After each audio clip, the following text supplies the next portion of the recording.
আজকের ভিডিওতে আমি টি শার্টে কিভাবে মকআপ করতে হয় সেটা দেখাবো।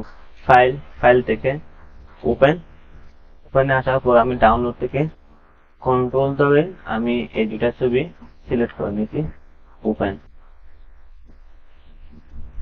এখানে আসার পর আমি একটা ডুপ্লিকেট করে নেব, কন্ট্রোল জে, এবং ব্যাকগ্রাউন্ডটা আমাকে রিমুভ করতে হবে। আমি ম্যাজিক টুলে সিলেক্ট করে এখানে একটা ক্লিক করলাম, কন্ট্রোল শিফট আই দিয়ে ভিতরের অংশটা সিলেক্ট করব, কন্ট্রোল জে দিয়ে আমি দুইটা করব, এভাবে দু তিনটা করলাম।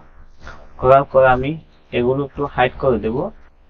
আমি মাত্র নিচেরটা উপরেরটা রাখলাম। এখন এটা আমার ব্ল্যাক এন্ড হোয়াইট করতে হবে। আমি এই অপশন থেকে ব্ল্যাক এন্ড হোয়াইট এইভাবে একটু ব্ল্যাক কালার করে দেব, এইভাবে একটু করে দিলাম। এটা আমি ক্লোজ করে দেব। ক্লোজ করার পর আমাকে এটা সেভ দিতে হবে। ফাইল, সেভ এস, আমি ডকুমেন্টে সেভ দেব, ডাবল জি দিয়ে আমি সেভ দিলাম, সেভ, ওকে। এখন আমি এই যে উপরে নিচে যে অপশনটা আছে এটা আমি একটু উপরে তুলে দেব। তুলে দেওয়ার পর আমি এখান থেকে রেক্টেঙ্গুলার টুল থেকে আমি এটা এতটুকু সিলেক্ট করব, যতটুকু অংশ আমি এই লোগোটা বসাবো ততটুকু আমি সিলেক্ট করব। সিলেক্ট করার পর আমি রাইট ক্লিক করে কনভার্ট টু স্মার্ট অবজেক্ট। এখন এখানে আমি ডাবল ক্লিক করব, এই যে ডাবল ক্লিক করে ওকেতে ক্লিক করব। ওকেতে ক্লিক করার পর এরকম শো করবে।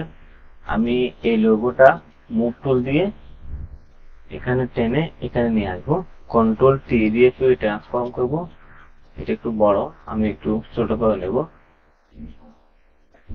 এই যে একটু ছোট, এই যে আমি বরাবর এইভাবে বসিয়ে দেব, এন্টার। এখন আমি নিচের দুটো লেয়ার আমি ক্লোজ করে দেব,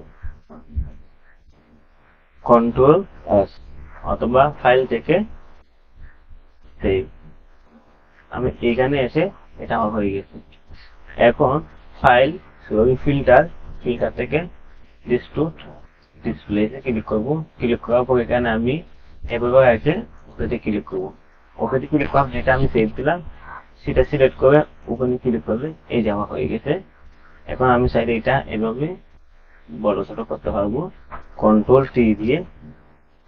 এটা আমার হচ্ছে না, এইভাবে আমি বড় ছোট করতে পারবো, আমি সুবিধা মতো এভাবে বসাতে পারবো, এন্টার।